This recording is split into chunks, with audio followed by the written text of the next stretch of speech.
जनसंख्या को आधार बनाकर आरक्षण की राजनीति करने वाले मैं सभी नेताओं से एक सवाल पूछना चाहता हूं कि अगर जनसंख्या को आधार बनाकर आरक्षण को लागू करवा भी लिए तो क्या आप इस बात की गारंटी ले सकते हैं कि आरक्षण प्राप्त करने वाली जातियों के अंदर भी जो बड़ी जातियां होंगी वे अपने लिए अधिक आरक्षण की मांग नहीं करेंगी? चलिए इसको सरल भाषा में समझाते हैं। मान लीजिए मध्य प्रदेश में ओबीसी की कुल जनसंख्या 50% है और इनमें से भी आधे यानी 25% केवल यादव जाति के हैं।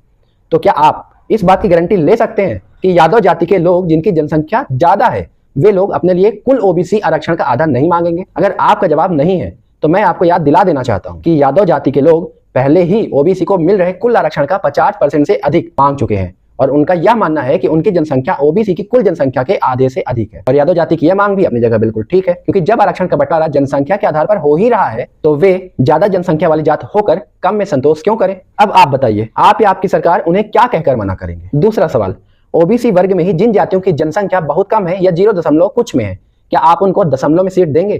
क्या आप तैयार हैं उनके साथ इतना बड़ा अन्याय करने के लिए जिनकी जनसंख्या ओबीसी में ही बहुत कम है?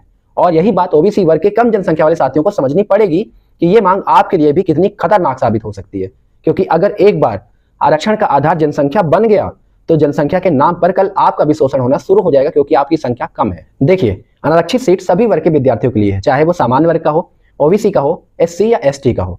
अभी तक ऐसा होता था कि एससी एसटी वर्ग का कोई भी विद्यार्थी जो सामान्य वर्ग से अधिक नंबर ला रहा है उसे अनारक्षित सीट मिल जाया करती थी, क्योंकि अनारक्षित सीटों की संख्या भी 50% थी। लेकिन अब जब ओबीसी का आरक्षण बढ़ा दिया जाएगा तो अनारक्षित सीट भी कम हो जाएगी, जिसका सबसे ज्यादा नुकसान एससी एसटी वर्ग के उन विद्यार्थियों को होगा जो समाज में अभी भी पिछड़ा जीवन बिता रहे हैं। अगर किसी भी प्रकार का आरक्षण देना भी है तो उन जरूरतमंदों को दे जो समाज में पिछड़ गए हैं, ना कि उनको जिनकी जनसंख्या ज्यादा है। अब अगर सीटों पर आरक्षण बढ़ गया तो क्या एससी एसटी वर्ग के विद्यार्थी अनारक्षित सीटों तक पहुंच पाएंगे?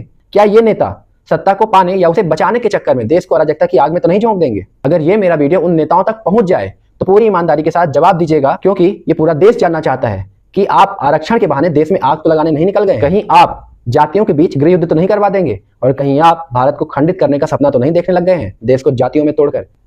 धन्यवाद।